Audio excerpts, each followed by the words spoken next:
Hi, thanks for joining me. Today I'm going to be proving a very fundamental inequality in maths, and that is that sine of x is less than or equal to x for all non-negative real values of x. So you've probably seen this before, but if you haven't seen the proof, I'm going to be proving in two different ways in this video. But yeah, let's just get stuck into the proofs.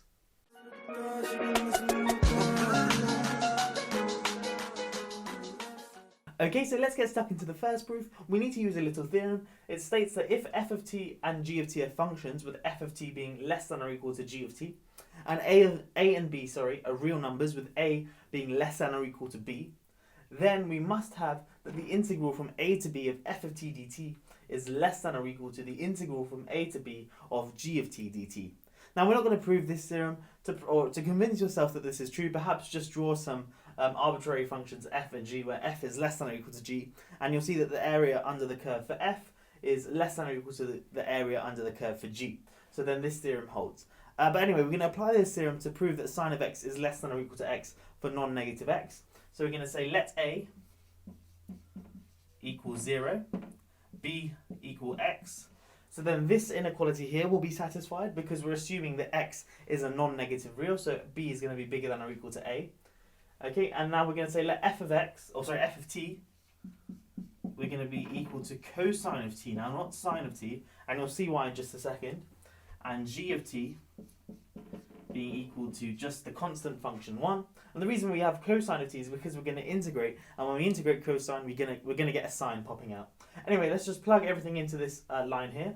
So we get the integral from a is 0 and b is x, so the integral from 0 to x of f of t, which is cosine of t, dt, is less than or equal to now the integral from 0 to x of just 1 dt.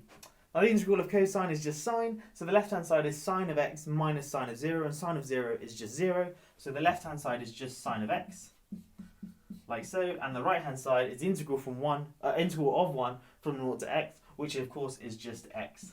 And we get the proof that sine of x is less than or equal to x with not much work. We just need to use the fact that cosine of t is less than or equal to 1. I perhaps should have stated that this inequality here is also satisfied because we know cosine of t is always at most 1.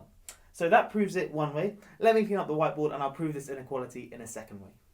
Okay, so to prove this inequality in a second way, we're going to be using the power series definition of sine of x. Now, before we get into that, firstly note that sine of x is always at most 1. And because we're considering non-negative real values of x, that means we only need to consider x being between 0 and 1. Because if x was bigger than 1, then we'd have sine of x is automatically less than or equal to 1. But if x is bigger than 1, then 1 is less than x. So then we get that sine of x is less than x, and we'd already have this inequality automatically proved.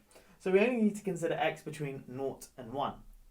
Now, here's the power series definition of sine of x. So sine of x equals x minus x cubed over 3 factorial plus x to the 5 over 5 factorial, and so on, off to infinity with these alternating sums. Now, to prove that sine of x is less than or equal to x, that's in fact equivalent to proving that sine of x minus x is less than or equal to 0. So if we perhaps bring this x here onto the left-hand side, we get sine of x minus x equals this guy here, and we want to show that this guy here is less than or equal to 0 for x in this range here.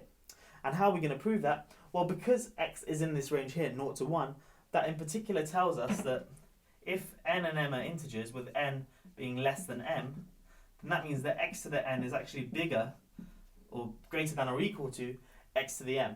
Okay, because like for example, 1/2, if x was a half, say, then a half to the power of 5 is certainly smaller than a half. So if n was 1, m was 5, then we have the x to the 1, so a half is bigger than or equal to a half to the power of 5, and that's because when you sort of raise things to bigger powers, when they're smaller than 1, they're going to shrink and get smaller and smaller. Okay, so we're going to kind of use this guy here to note that this sort of group of terms, these two terms here, I claim is negative.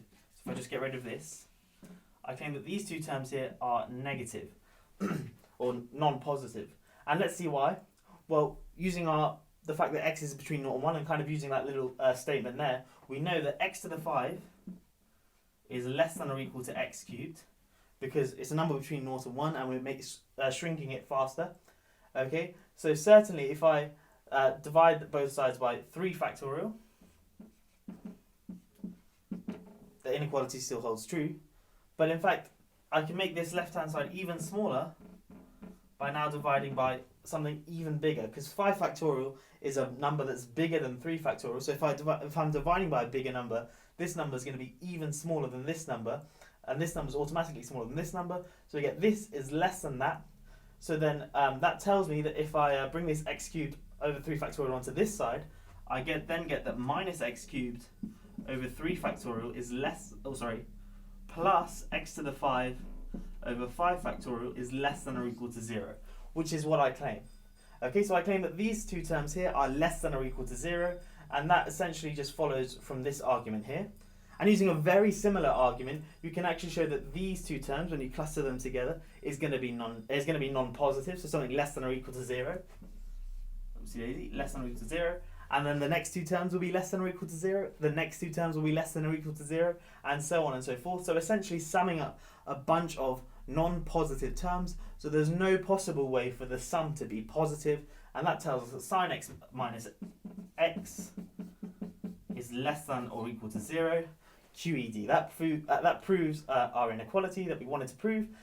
Just essentially using the fact that we can restrict our looking to the case when x is between 0 and 1, and then using that to our advantage, knowing that numbers between 0 and 1 will shrink faster as you raise them to bigger exponents. Anyway, so those are two different ways you can prove this very fundamental inequality in maths, that sine of x is less than or equal to x. You can use this inequality to sort of do some sanity checks on some problems, but it also helps in bounding integrals. So if you do some complex analysis, sometimes you need to use the fact that sine of x is less than x for positive x to help you, if you're doing some residue integrals or something, to show that something tends to 0, it may help there. But anyway, I hope you have enjoyed this video. Let me know if you know of any other ways to prove that sine of x is less than or equal to x in the comments down below. But yeah, that's all for now. I'll catch you in the next one. Have a great day.